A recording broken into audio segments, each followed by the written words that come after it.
കർഷക കോൺഗ്രസ് കോട്ടോപ്പാടം മണ്ഡലം കമ്മിറ്റിയുടെ നേതൃത്വത്തിൽ കോട്ടോപ്പാടം കൃഷിഭവന് മുന്നിൽ ധർണ നടത്തി.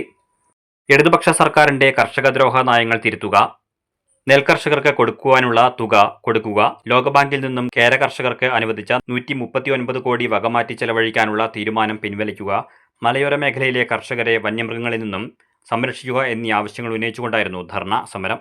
ബ്ലോക്ക് കോൺഗ്രസ് പ്രസിഡന്റ് അസീസ് ഭീമനാട് ഉദ്ഘാടനം ചെയ്തു. സമസ്ത മേഖലകളിൽ പരാജയപ്പെട്ട പിണറായി സർക്കാരിനെതിരെ എല്ലാ മേഖലകളിലും ജനരോഷം ഉയർന്ന ഒരു കാലഘട്ടത്താണ് നമ്മളൊക്കെ ജീവിച്ചുകൊണ്ടിരിക്കുന്നത്.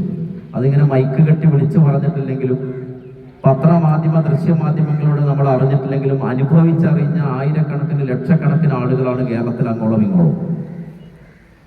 കർഷകരുടെ കാര്യത്തിൽ വളരെ അലംഭാവം കാണിക്കുന്ന ഒരു സർക്കാർ ഇന്നേ വരെ, ഈ പിണറായി സർക്കാരിനെ പോലെ ഇന്നേ വരെ കർഷക ദ്രോഹ നടപടികളും കർഷകരുടെ പ്രശ്നങ്ങളിൽ അലംഭാവം കാണിക്കുന്ന ഒരു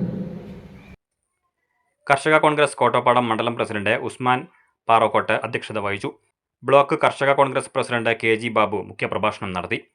മണ്ഡലം president Ummer Manachithodi, A Asainar, CJ Ramesh, TK Ippu, Manikandan Vadasseri, Skaria Joy, Vineetha, Abubakar Kungath, Nijo Varghese, Gafoor, Babu Othukkumpurath, Nasar Venga, Anwar Sajid, Samad Kombam, Kumarakrishnan Kunjippa, Ali Venga, Ishaq V എന്നിവർ സംസാരിച്ചു.